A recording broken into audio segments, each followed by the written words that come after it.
Muy buenas, profesor Gustavo Murillo. Somos estudiantes de tercero C. Mi nombre es Ariel Alberto Muro Mendoza y mi compañero Luis Enrique Lema Santana. Hoy le vamos a hablar sobre los temas de todo el bloque, de todo el año que hemos visto. Y el primer tema que vamos a leer, vamos a explicar, sería el potencial eléctrico. Y de tal manera que dice que el potencial eléctrico es un punto, también es el trabajo a realizar por una unidad de carga para mover dicha carga dentro de un campo de electroestática. Por decirlo así, las cargas se trasladan de un punto A un punto B. Así funcionaría un potencial eléctrico. A continuación yo le voy a hablar sobre la ley de Coulomb y el campo eléctrico. De esta ley se trata de fuerza y intervención entre las partículas electrostáticas, las cuales son parte de un signo que repelen. Pues sí, entre más y más se repelen, entre menos también. Tiene que ser una positiva y una negativa. Así se van atrayendo. Dice la intensidad de la fuerza electrostática que entre dos cargas eléctricas es diferente y proporcional, al cual el producto de cuyas cargas proporciona la distancia entre ellas que se las separa. Yeah. El tercer punto sería la ley de Ohm y el circuito eléctrico. Primero, la ley de Ohm es una ley básica en el circuito eléctrico y establece que la diferencia de potencial que aplicamos entre dos extremos de un conductor eléctrico es proporcional a la intensidad de la corriente y circula por el siguiente tema sería la ley de Ohm y el circuito eléctrico. La ley de Ohm es una ley básica para los circuitos eléctricos y establece que es la diferencia de un potencial que aplicamos entre dos extremos de un conductor determinado y es proporcional a una intensidad de corriente de un circuito por el dicho conductor. Y un circuito sería que es una interacción de componentes eléctricos y transportan corriente eléctrica a través de un campo cerrado o ya sería abierto. Yo les voy a hablar sobre el campo magnético. Es una perturbación de un imán que lo cual la corriente eléctrica reduce en el espacio de los que lo rodea. Y se mide en unidades, lo cual es de amperios por metro. Y se mide por teslas de newtons por metros por amperio y es libre a ondulaciones. Es una descripción magnética de la cual influencia las corrientes eléctricas y demás los materiales magnéticos, que se especifica en dos valores, las diferencias y las magnitudes. De esta forma es un campo vectorial. Ahora seguimos con ya temas más conocidos como el movimiento uniforme y el movimiento variado. Un movimiento rectilíneo es un objeto derivado de una trayectoria recta respecto a un observador y su velocidad es constante, ya que su aceleración va a ser nula. Y en un movimiento rectilíneo uniforme variado ya sería que su velocidad y aceleración van a variar. Esa es la diferencia entre uno y el otro. Aquí también se encaja el siguiente, que sería un movimiento circular uniforme, ya que sería lo mismo que un movimiento rectilíneo, casi lo mismo con su velocidad y su estado, pero en vez de ir en línea recta, va a tener una dirección circular y vaya dada su velocidad, no va a inferir en la dirección que aplique. Ahora yo voy a hablar de los movimientos en dos dimensiones. Cuando hablamos de movimientos de dos dimensiones, hablamos de dos coordenadas, lo cual repite dos ejes, como tenemos que conocerse como X o Y.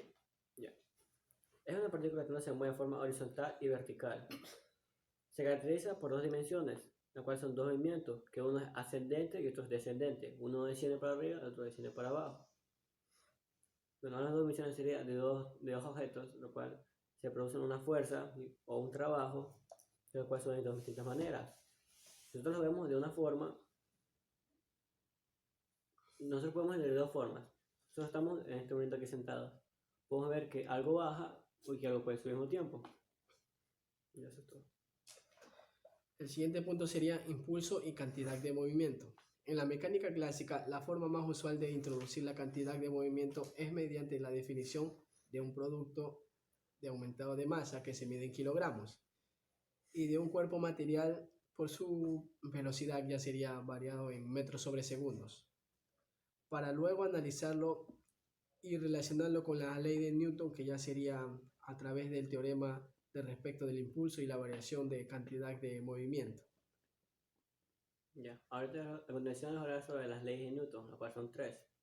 La primera, la ley de la inercia, la cual todo cuerpo permanece en su estado de reposo o de un movimiento rectilíneo uniforme, a menos que otro cuerpo en sí actúe sobre él. Es decir, que para que el cuerpo se pueda mover, tiene que haber otro que interfiera para que actúe la ley de Newton, la primera, que es la inercia.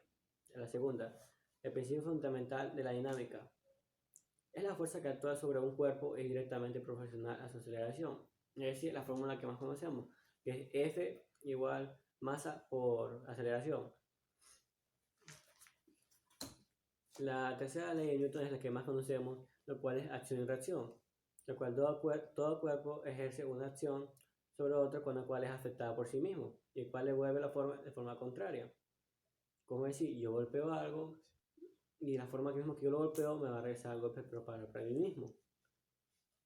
Ya. Ahora vamos a hablar sobre la fuerza elástica. Esto ya viene sido originario ya para casos en la cual un cuerpo elástico le aplican una fuerza y se expande. Originalmente formulado para casos de estiramiento de longitudinales, establece que el alargamiento unitario que experimenta un cuerpo elástico es directamente proporcional también a la fuerza aplicada sobre él mismo, ya de tal manera que al aplicarle la fuerza, el movimiento elástico va a ser proporcional y va a regresar a su estado inicial. Ya, a veces se el movimiento parabólico. Lo que hacemos un movimiento parabólico es todo lo que se relaciona a un proyectil o un objeto que es lanzado, lo cual va de forma horizontal. Un movimiento parabólico es todo lo que describe una parábola, lo cual como es un proyectil, lo cual va de forma horizontal y de forma vertical, lo cual va de lado y recto. Ya. Tiene dos dimensiones, la cual es el punto de inicio y punto de caída, lo cual podemos un movimiento parabólico relacionado más a lo que son los proyectiles. El siguiente punto sería la carga eléctrica. Es una propiedad física intrínseca de algunas partículas subatómicas y se manifiestan mediante fuerzas de atracción y fuerzas de repulsión entre ellas a través de, ya sería un cuerpo magnético, o sea, los átomos positivos, los átomos negativos, para crear la carga eléctrica. A continuación vamos a ver el movimiento armónico simple. Un movimiento armónico simple, o también llamado movimiento vibratorio armónico simple, es un movimiento periódicamente oscilatorio, la cual en la ausencia de la fricción produce una acción, lo cual es una fuerza que recupera la corrección en la dirección proporcional a la alta posición. Es decir, que el movimiento armónico simple se trata más de lo que es vibraciones en cierto tiempo de periodos. Ahora vamos a hablar sobre la temperatura y el calor. Calor y temperatura son dos conceptos considerados como sinónimos, por el cual piensan que es lo mismo, pero no. Para el calor se define como el movimiento e intercambio de energía entre cuerpos, y mientras que la temperatura se caracteriza por la agitación de moléculas que actúan sobre el cuerpo, o sea, ya aquí sería diferente entre sus acciones del cuerpo que se manifiestan. Sobre la conservación de la energía.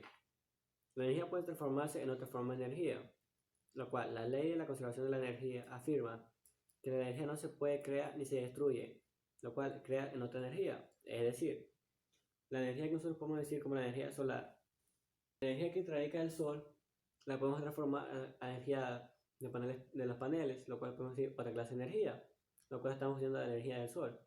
O si también podemos decir lo que es la energía del aire, lo cual hay máquinas grandes como molinos que nos proporcionan cierta cantidad, lo que es el movimiento de energía.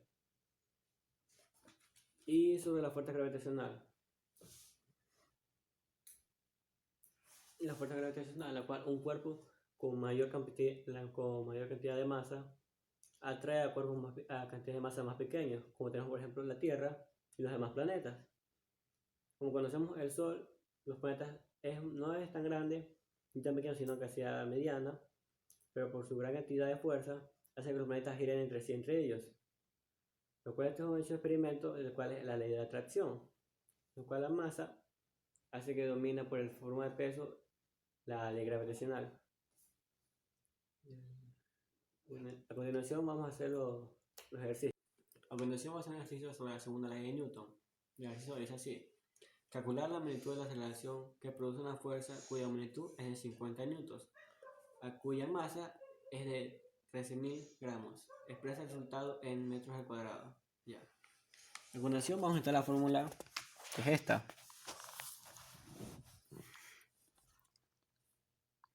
Lo cual tenemos que despejar a continuación. Como buscamos la incógnita A, que es la aceleración, la ponemos aquí. Y la fuerza la tenemos que bajar. Lo cual queda aquí la fórmula. Ya. Y tenemos que hacer una pequeña conversión, lo cual los gramos los tenemos que pasar a kilogramos, lo cual nos da 13 kilogramos. Ya. Y ponemos los 50 newton que nos estaba pidiendo dividido por los 13 gramos, lo cual nos da un resultado de 3,8 metros sobre segundo al cuadrado.